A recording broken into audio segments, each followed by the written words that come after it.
اللي قدامنا في الصورة مش مجرد 2 مجرمين، دول ناس قرروا يحولوا بيتهم لمسرح جريمة مفيش في قلوبهم ذرة رحمة. قصتنا النهاردة عن نادر، شاب لبناني وحيد أبوه وأمه، ناجح في شغله في المبيعات، بيشتغل في الكويت وبيعرف يبيع أي حاجة ويقنع أي حد بيها. بس النجاح ده كان مجرد قشرة من بره، من غير أي وازع ديني ولا تدين. اتجوز منى رغم رفض أهله ليها، وراحوا عاشوا في شقة فاخرة في السالمية. من بره هما شكل اجتماعي كويس وشيك وصورة حلوة قدام الناس، وحياة من بره تتشاف تتحسد عليها، ومن جوه حاجة تانية خالص. منى زوجته سورية، هي المخ والعقل المدبر لكل حاجة في حياته، شخصية مسيطرة وذكية وبتعرف تمسك كل الخيوط كويس. نادر كان مجرد ان هو بينفذ قراراتها بس. كان شكلهم طبيعي بس من جوه كان قابل للانفجار في اي وقت. النهاردة الضحية كانت جوانا دي خادمة فلبينية عندها 25 سنة، جاية تشتغل وتبعت فلوس لأهلها. بنت بسيطة وطيبة عادية جدا، ما كانتش تعرف ان شغلها عند نادر ومنى هيكون نهايتها. في سنة 2024 كانت جوانا بتشتغل في البيت عند منى ونادر، وفجأة وقع منها قطعة اكسسوار في البيت. القطعة دي كانت غالية شوية. منى فقدت أعصابها وفضلت تضرب في جوانا بآلة حادة على راسها ضرب مبرح. الضرب ما كانش مجرد تأديب ليها، لا ده كان انتقام أعمى وغل جواها. ضلوع جوانا اتكسرت والجسم اتعور، وجوانا وقعت على الأرض وفقدت الوعي. وبدل ما يطلبوا لها الإسعاف ويحاولوا ينقذوها، بالعكس هما اتصرفوا تصرف غريب جدا. هي كانت عايشة ولسه فيها النفس. نادر قرر يتخلص من المشكلة خوفا من الفضيحة وقضية وسجن.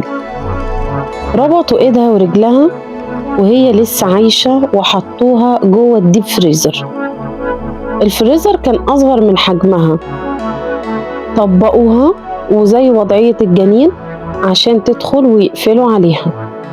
وفي ناس قالوا إنهم استخدموا جنزير عشان يتأكدوا إن لو فاقت ما تعرفش تزق الباب. التقرير الطبي أثبت إن سبب الوفاة التجمد، يعني جوانا دخلت الفريزر وهي لسه عايشة، والموت جه ببطء بسبب برد قاتل، مش بسبب مثلا سكينة أو طلقة أو حاجة. وقعدت ساعات طويلة طبعا تنازع ومن العذاب لحد ما نفسها اتقطع. بعدها ب24 ساعة نادر راح القسم وقدم بلاغ إن الخادمة هربت وسرقت حاجات. اتكلم طبيعي جدا وبثبات وتسجل البلاغ، ورجع البيت يعيش حياته عادي جدا هو ومنى وعيالهم، وياكلوا ويشربوا ويفتحوا التلاجة اللي جنب الفريزر اللي فيه الجثة لمدة سنة كاملة. فضلوا عايشين في الشقة أكتر من سنة والجثة متجمدة في المطبخ، لحد ما في نهاية سنة 2015 كان عليهم قواضي نصب وشيكات بدون رصيد. هربوا برا الكويت، وطبعا الشقة إيجارها وقف لمدة 6 شهور. مالك الشقة أخد حكم قضائي ودخل يكسر الإقفال.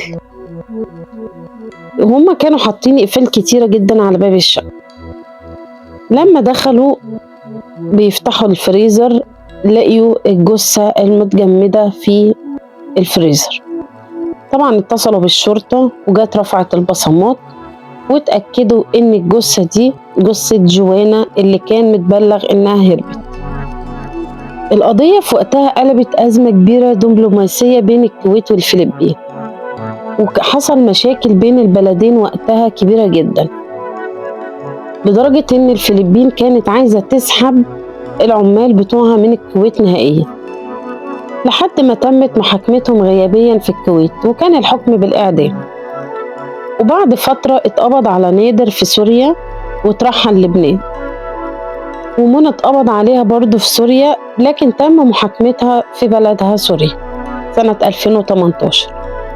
نادر اتحكم عليه بالإعدام في لبنان لكن التنفيذ متوقف وبيقضي مكانه سجن.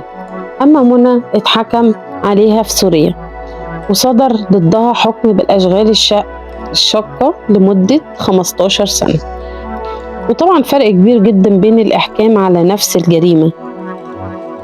أما الشقة نفسها فضلت مقفولة فترة، ولما اتأجرت بعد كده بسعر قليل اللي سكنها ما كانش يعرف تاريخها، وكان مستغرب جدا إن في ريحة دايما في المطبخ مهما ينظفوا فيها مش بتروح.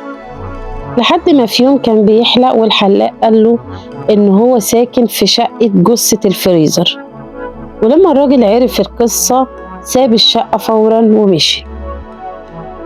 الجريمة هنا مش عن جنسية معينة ولا عن بلد معينة، لا دي قلوب اتجردت من أي رحمة. 2 قدروا يعيشوا سنة كاملة جنب جثة وكأن اللي جواها دي مش روح إنسانة من لحم ودم. وبكده هم خدوا جزائهم وخلصت قصتنا النهاردة.